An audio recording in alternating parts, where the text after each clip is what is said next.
Silence isn't peace, it's containment. At Borgo Panigale, the air hums like a power station about to blow. The walls are red, but lately they look more like warning lights than pride. Somewhere in that maze of Italian brilliance and paranoia, Luigi Dall'Igna just gave a statement that sliced through the MotoGP paddock like a surgeon's scalpel.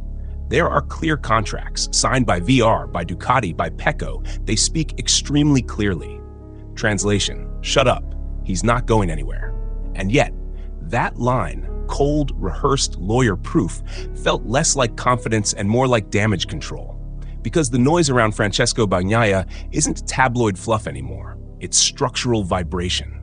The man who once defined Ducati precision has become the glitch in their system. Every interview, every grim expression in the box, every "I don't understand the bike" sounds like a confession from a champion being digested by his own factory. VR46's shadow looms nearby, Valentino's kingdom, the quiet sanctuary where fading souls go to breathe. And when Max Biaggi casually suggested Pecco could benefit from a satellite switch, it wasn't gossip. It was prophecy spoken in Italian. So the question isn't whether Bagnaia's seat is safe, it's whether his soul still belongs to Ducati. Because when the general manager himself tells everyone to stop talking to the media, it means one thing: the empire is bleeding secrets. Comment below. Who's really running Ducati right now? The engineer with the iron rulebook, or the rider who's forgotten how to obey it?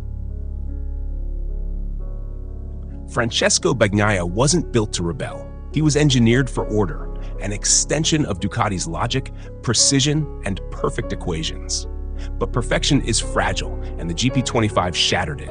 All through 2024, Pecco looked untouchable. Champion, leader, the golden link between Gigi's machine and Rossi's legacy. Then 2025 came with a faster teammate, a colder bike, and a data sheet that no longer spoke his language.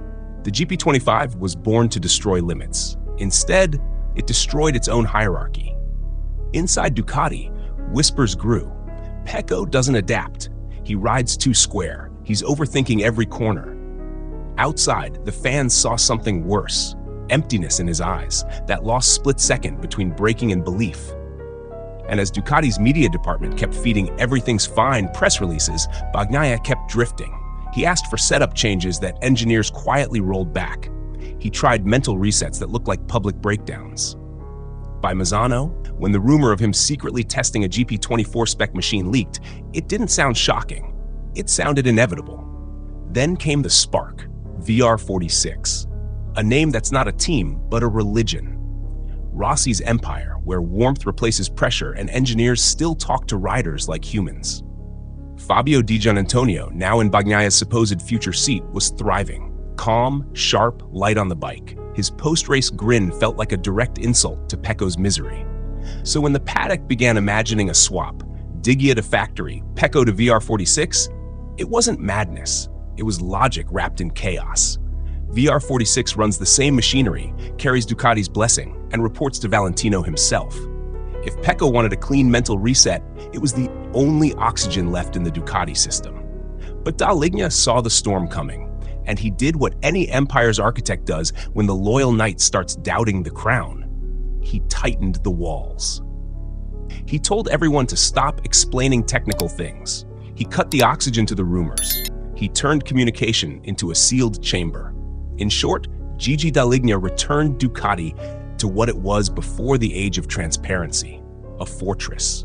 Only this time, the ghost haunting the corridors wasn't Honda or Yamaha. It was Pecco Bagnaia himself. Who set this chain reaction? The engineer obsessed with control, or the champion tired of being managed like telemetry? Comment your take below. The so-called private test became the front line of Ducati's civil war. VR46's camp allegedly said Pecco tested Franco Morbidelli's GP24 bike. Ducati, furious, denied the leak before denying the act. Dall'Igna, careful as always, didn't scream. He whispered policy. The technical things that happen within a team should stay within that team. Translation for the paddock veterans. VR46 talked out of turn, and Pecco was part of it. Imagine the optics. The two-time world champion, desperate enough to test last year's bike in his mentor's garage because his factory machine no longer obeyed him. For Ducati, that wasn't treason. It was humiliation. Because nothing offends an engineer more than a rider preferring older hardware. And the more Dall'Igna tried to suffocate the gossip, the louder it echoed. Pecco's comments grew sharper. We need to understand what's happening. Dall'Igna's replies grew colder. We know what the contracts say. It wasn't a dialogue anymore. It was a duel fought through microphones. Meanwhile, VR46 sat there smiling. Rossi didn't need to say a word.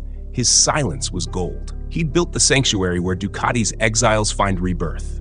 And now, Ducati's golden boy was glancing at the gates. Inside the factory, technicians started choosing sides. Some believed Pecco's instincts, claiming the GP25's rear-end traction map punished his braking style. Others defended Dall'Igna's logic, saying Pecco simply failed to adapt to the new aero distribution. No one dared to say it aloud, but the question buzzed in every pit. If this were Mark, would Gigi have listened sooner? The Italian media turned it into theater. Every headline, every pundit, every fan comment was a vote in an unspoken election. Who defines Ducati's future? Pecco's emotion or Gigi's calculation? Then, like a king tired of noise, Dall'Igna gave his decree. He didn't threaten or shout. He said with eerie calm, there are clear contracts, signed by VR, signed by Ducati, signed by Pecco and Digia. That was his version of a slam dunk, bloodless, legalistic, final. It killed the rumor, but not the sentiment. Because every time a manager says, this can't happen, history remembers it usually does. Drop your verdict. When your team boss starts speaking like a lawyer, is the war already lost? The collapse isn't a crash, it's silence. It's Bagnaia staring into a camera after another fourth-place finish and saying, I don't feel connected to the bike. It's the sound of a factory pretending not to hear. Ducati's dominance hides a paradox. When everyone's winning, no one's listening. They've swept the constructors, teams, and riders' standings. But beneath the champagne, there's a growing suspicion that the crown sits on a cracking skull. Pecco's decline isn't mechanical, it's philosophical. He came from the school of Valentino, riders first, engineers second. Dall'Igna runs a machine empire where riders are replaceable conductors in an orchestra of metal. And that's the fracture. Heart versus system. When Pecco led Ducati to back-to-back titles, he was their proof that art and math could coexist. But when Mark's speed rewrote the datasheets and VR46's calm made the factory look tense, Pecco became the symptom of Ducati's over-optimization. He wasn't losing speed, he was losing meaning. Inside the box, he looks like a man negotiating with ghosts. Every time he suggests a change, he's met with data. Every time he expresses doubt, they hand him a laptop. Every time he loses, they tell him the model says he shouldn't have. And then there's Gigi, calm, surgical, convinced that logic can outlast emotion. To him, Pecco's slump is an algorithmic deviation, not a psychological collapse. So he built barriers, cut communication lines, and turned Ducati back into the opaque fortress of 2018. But control without trust is corrosion. And while Gigi polishes his empire's walls, Pecco's belief keeps leaking through the cracks. Now, VR46's paddock becomes the forbidden fruit. They represent what Pecco once was. Human, emotional, imperfect, but alive. He watches Digia riding free, Rossi watching proudly, and wonders what it would feel like to breathe again. And that's how betrayal starts. Not with anger, but nostalgia. VR46 doesn't need to poach Pecco. Ducati's system is pushing him out without realizing it. Question the core. When the factory stops listening to its champion, how long before the champion stops believing in the factory? Let's strip away the myths. This isn't a story about a contract, it's a story about control. Dall'Igna's genius built the fastest motorcycle in MotoGP history. His precision resurrected Ducati from its desert years. But the same obsession that built the empire now threatens to strangle it. Because the Ducati model depends on obedience. 6 satellite bikes, 1 philosophy, no dissent.